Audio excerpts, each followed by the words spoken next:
Hello, I'm Fred Grooms, founder of Strengths Development, where we discuss how to unleash the power of strengths. I'm a 20-year veteran of education. I am a seminar leader and speaker who is passionate about helping individuals identify their unique personal strength set. Specifically, I'm passionate about helping students. Why? Because I know that when students identify their strengths, they're more likely to have an easier time of things throughout their lives. I know it was true for me, and I know it's true for students that I've worked with. Now, educators ask me, Fred, why do you want me to concern myself with student strengths? I already have a full educational schedule. I can't add anything, Fred. Guys, I'm not asking you to add anything.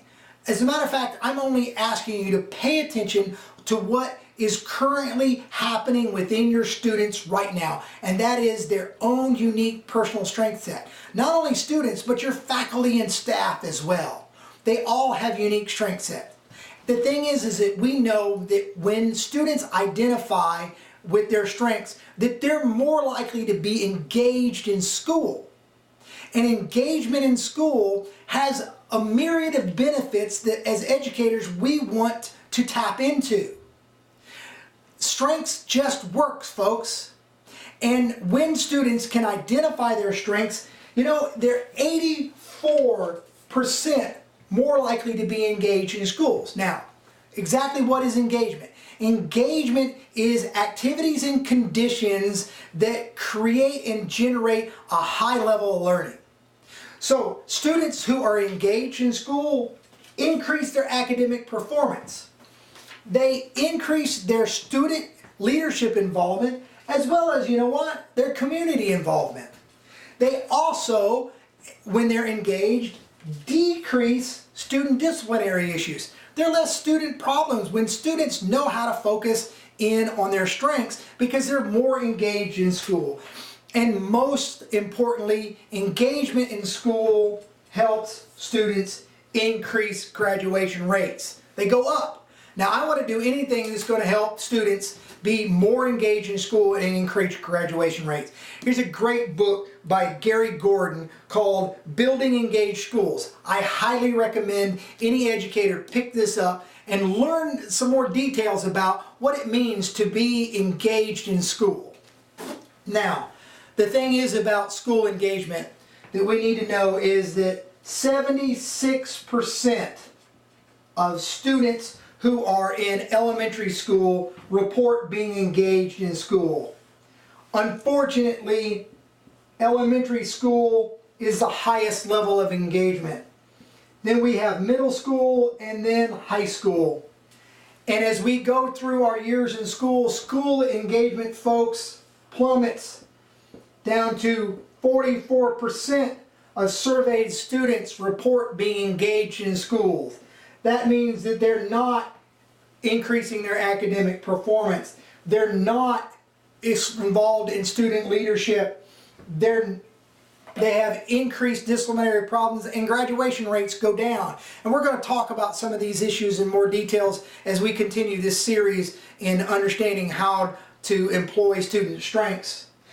And the thing is that I know that we want to be more involved in engagement in schools. We want engagement to actually go up. We don't want it to fall over the years. We want to be able to get engagement back up to these levels here, don't we? I know that I want to be involved in anything that's going to increase student engagement. And when we do that, it's going to be better for our students, it's going to be better for our communities, and you know what? It's going to be better for their ultimate life. The other reason why we need to pay close attention to educating with strength is because corporate America is paying attention to it. The thing is that whether we like it or not, education, the end result is getting a good job.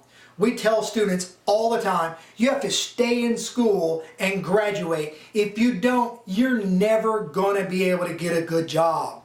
We tell them that all the time. Stay in school, graduate. It's about getting a better job. We know that. Sometimes it doesn't feel good as educators to say really what we're all about is job training, but when you get right down to it, that's really a lot about what we're about, is educating students so they can get better jobs. Students go out of high school and go to college. Why? To get a better education. Why? To get a better job. That's what it's about so much. And the thing is, corporate America wants us to have better jobs too. There's a great book out there, The Coming Job Wars. Again, I recommend every educator pick this book up because it's about what the global market is expecting. Jim Clifton does a fabulous job telling us what we need to be doing as educators and paying attention to in a global market when it comes to education. The thing is that there was a great collaborative study done recently. Over 400 employers were surveyed and asked what are their expectations of students as they come out of school and into the job market. Well, of course, their expectations were that they have some basic skill and knowledge. That is, they can read, they can write, and they have basic skills in math. But more importantly, what they wanted were soft skills.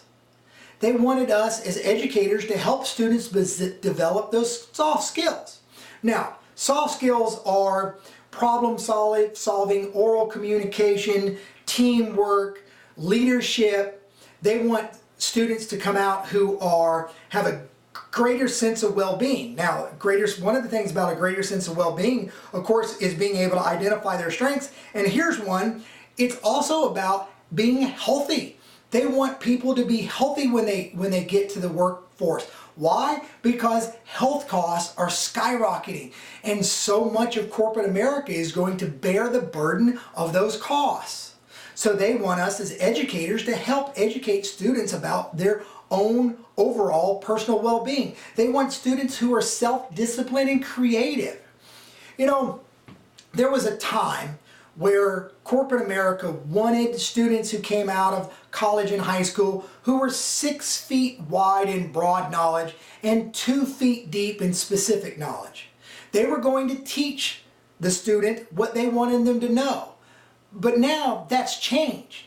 Corporate America wants students that are 6 feet deep in specific knowledge and only 2 feet wide in broad knowledge.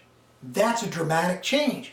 We as educators have to pay attention to what corporate America wants because we're producing the next group of career-minded people through the education system. And when they can identify their unique personal strengths, they're going to do better in corporate America. Corporate America is rapidly shifting to paying attention to strength psychology and positive psychology because they want people who are healthy. They want people who know when they hit the ground what they're good at. Understanding what your strengths are is going to help do that. Now, I think in education, part of our problem here is that we're missing the mark when it comes to being able to help students identify what their strengths are, what they're good at. And part of the reason is because we get bogged down in issues that we don't really need to get so bogged down into. And I want to talk about some of those issues as we go on. I hope that my own personal story can help you because when I was younger, I wasn't engaged in school. My engagement in school was really very low. My GAC factor, that's my give a care factor, was really, really low. And because it was so low, I wasn't engaged in school.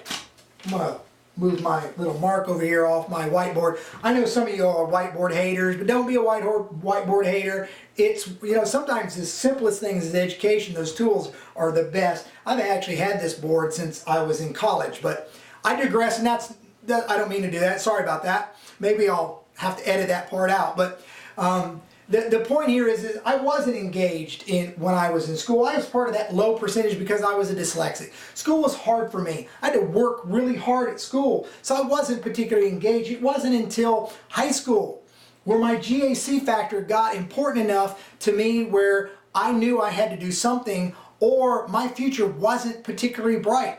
I knew I had to focus in on what my strengths were and are today.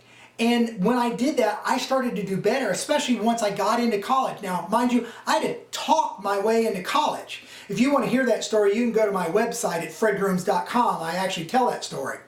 But the thing is that my engagement didn't start and my performance and my strengths didn't start until high school.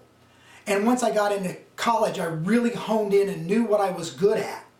It wasn't until later in life before I found out that there was really a language that put to this.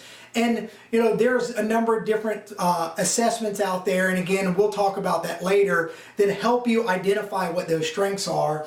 Gallup is one of them. Marcus Buckingham produces one, as well as the VIA or the VIA study on character. All of those are assessments that will help us go into the future as we begin to look at how to ultimately develop student strengths. I hope you found this helpful. If you want more information on me, you can go to strengthsdevelopment.com, or you can go to fredgrooms.com and look me up. And I hope you continue to join me as we continue to work through educating with your strengths. Thank you. Have a great day.